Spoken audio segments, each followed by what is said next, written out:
approval of the report of the April 19th, 2023 Zoning Board of Appeals meeting.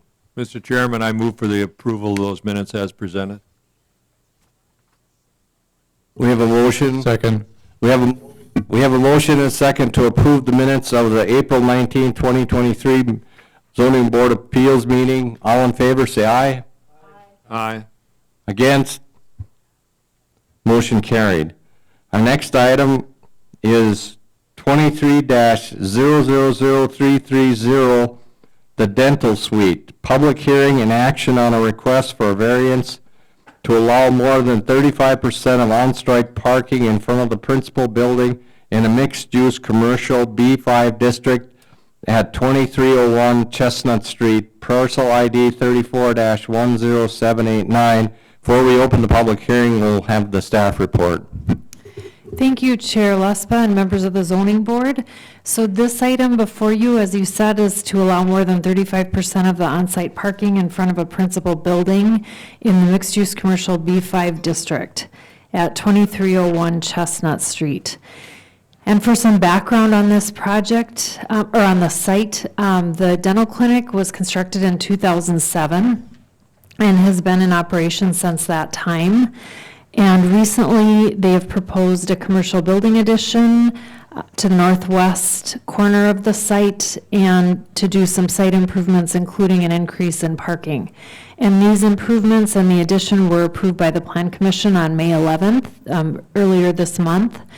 And that approval did include the following condition, which was that the installation of the 6 parking spaces to the south along Chestnut Street, and in this photo, they're the red highlighted portion, are contingent upon a variance approved by the Zoning Board of Appeals to permit over 35% of on-site parking in front of a principal building. So the reason for that area variance is in a few of our commercial districts in the city, there is a limit on the amount of on-site parking that can occur in front of a principal building. And in the B5 district, there's 25% allowed and up to 35% with a special exception granted by the Planning Commission. And that request does happen somewhat frequently to go to that special exception percentage. However, this is in excess of that, so that is the reason that there's an area variance being requested. So the 6 spaces to the south contribute to a total of 57% of on-site parking to be located in front of the principal building, which again exceeds the 35% maximum that can be granted by the Plan Commission with a special exception. And you'll probably note that they already were in excess. It already was a fairly high percentage located in front of the building. And I just want to note that the new zoning code was adopted in 2018, and this was part of that zoning code. So these are some site photos. This site has an irregular configuration. The frontage in the larger photo in the upper left-hand corner of this presentation, this orientation is actually to the corner of the lot, is the way it faces. It's an angular site development. The addition is proposed in the photo at the bottom to bump out that side. And then the parking in question today before you is along Chestnut Street at the south portion of the site. So our variance standards of review: do unique physical limitations exist on the property, including steep slopes or wetlands that are not generally shared by other properties that prevent compliance with the ordinance requirements? This lot is a pretty typical lot compared to surrounding lots and other lots in the business park. I think one of the things that we've noted that would be non-traditional is the way the site has been developed to present. So the facade, again, faces that corner. It's not a traditional facade that faces one street side proper and then there's the side yard proper. So the way the existing construction is configured on site is unique. There are also some pretty established tree stands on the west and the north, and if the applicant were to comply with the standard as proposed, they would be removing a pretty substantial amount of trees, which the reason for that dimensional standard is to create a more pedestrian scaled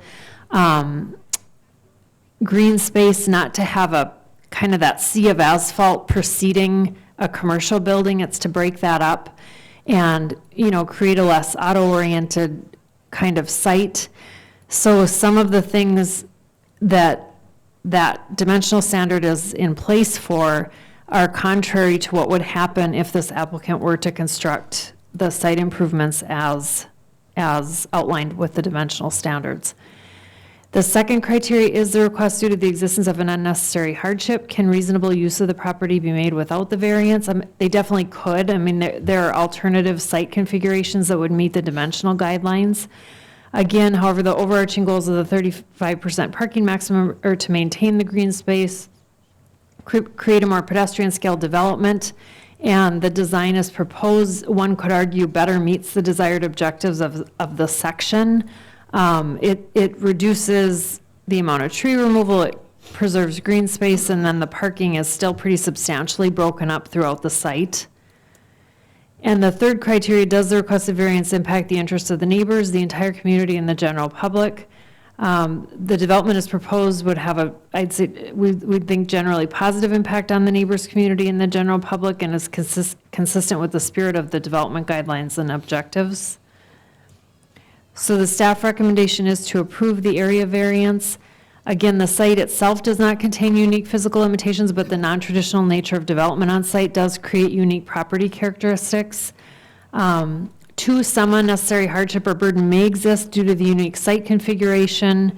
Trying to comply with development with the way that building is configured could be difficult. In addition, there are tree preservation guidelines as part of the Woodland Park business covenants that the setback areas are considered preservation areas, which sort of makes a stand that we want to preserve trees in this area, and again, could make it unnecessarily burdensome for commercial development. And then 3, the development will have a positive impact on the neighbors, community, and general public, and is consistent with the spirit of the development guidelines and objectives. And I'll turn it back over to Chair Laspa. Okay, we'll open the public hearing. I'll ask 3 times for people that are for it and 3 times for people against it. So we'll start it now. Is there anyone here who will speak in favor of this project?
Okay, I'll ask again, is there anyone else here that's in favor of the project? Dennis Pollock? Thank you, Mr. Chairman. I'm the alderman from the area, and I would certainly support this project. I think it'll fit right in with their plans, and they've already gone through city planning, at least on the addition of their building, and they're here, of course, to get more parking, and the reasons that were given in the report, as far as the planting of the trees, just makes a lot of sense. So I would go on record as being in favor of it. Thank you. And the third and final time, is there anyone here who's favor of this project? Now I'll ask 3 times, is there anyone here against this project? Is there anyone here against this project? And the last time, is there anyone here against this project? I'll now close the public hearing and turn it over to the Board of Zoning Appeals. Mr. Chairman, just a couple questions for clarification. I see a little difference in the administrative staff reports. It says there's 2.093 acres, in another place here in the standard review it says 2.9 acres. Which one is correct? Maybe the 2.9 is a typo, I don't know. I believe it is. Let me look.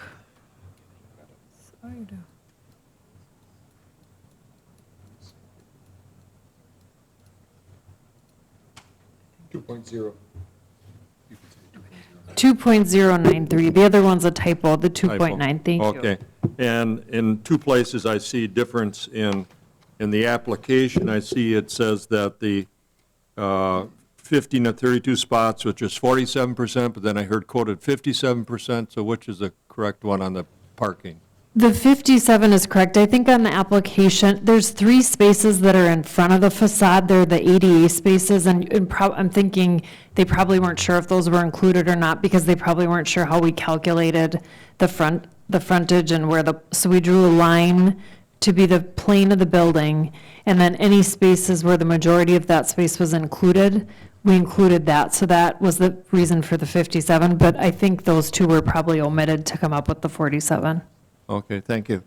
The next question is how many dentists practice there now or will practice there when that addition is done?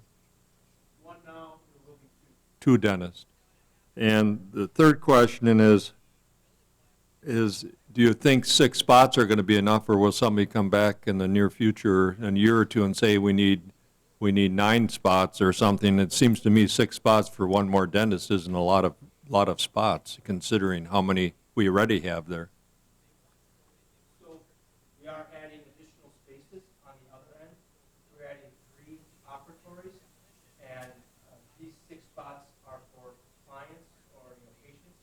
And then there's, I think, another 3 spots that will be designated for the dentist and the other 2 dental.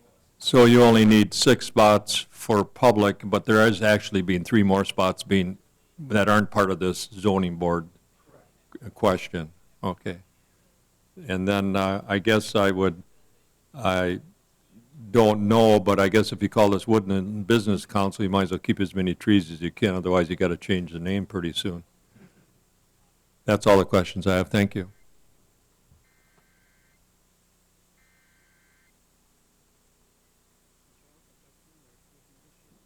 I have a question. You said there's 3 other ones being added. Where are those being added?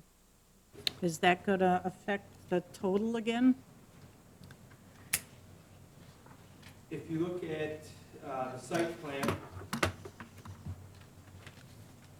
where it shows the addition, Okay, there's 3 spots north, or planned north, directly above this concrete dumpster enclosure, okay. and those are on the 23rd Street side, I believe, so that would not require variance and would be acceptable and was approved with our plan approval.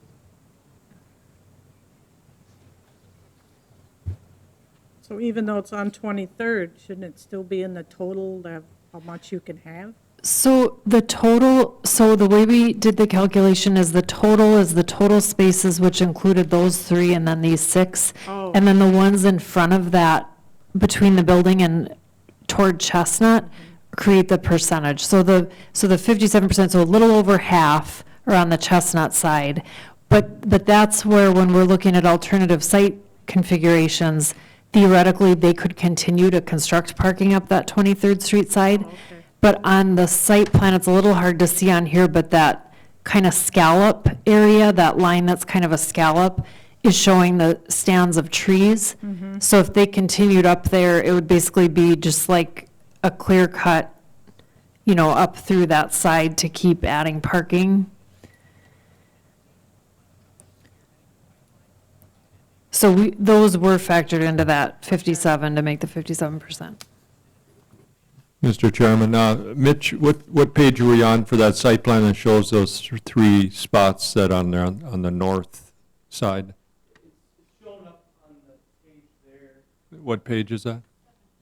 17? 17, yeah, in your packet. It's difficult to see. It's kind of a crosshatch area. It doesn't come out really clear.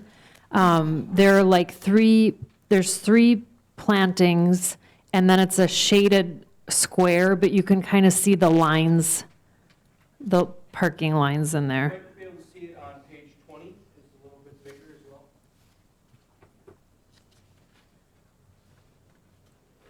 There's a little bit going on there, but actually, page 19 would probably show it the best.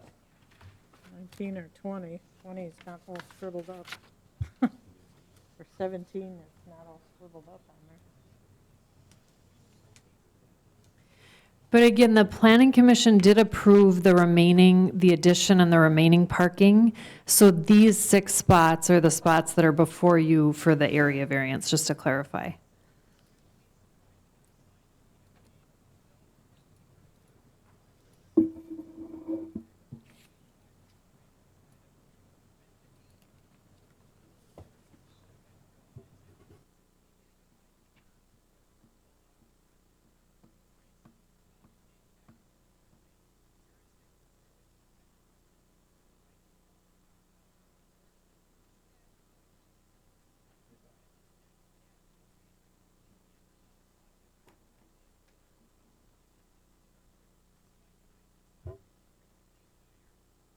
Now, this meets the requirements for zoning for the amount of parking for, I guess, I'm not sure, what is it, floor area or dentist?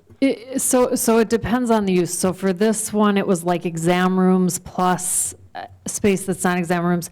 So it did, and the planning commission approved that. There was actually a little bit of excess parking, but they have approved the amount. Yep.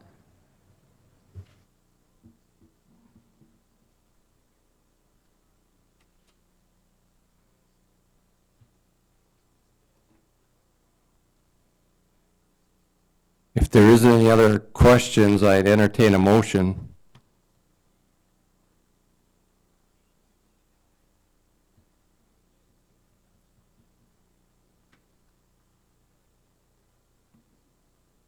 Move to approve. Second. We have a motion to approve and a second, and I'll call a roll call vote so we make sure we get the number of votes correct. Jerry Feith? Aye. Aye. Mike Hittner? Aye. Bruce Kluver? Peggy Montag? And myself, I vote aye. So motion carried 5-0. The next item is adjourn. So move, Mr. Chairman. Second. We have a motion and a second to adjourn. All in favor, say aye. Aye. Motion carried. Meeting's adjourned.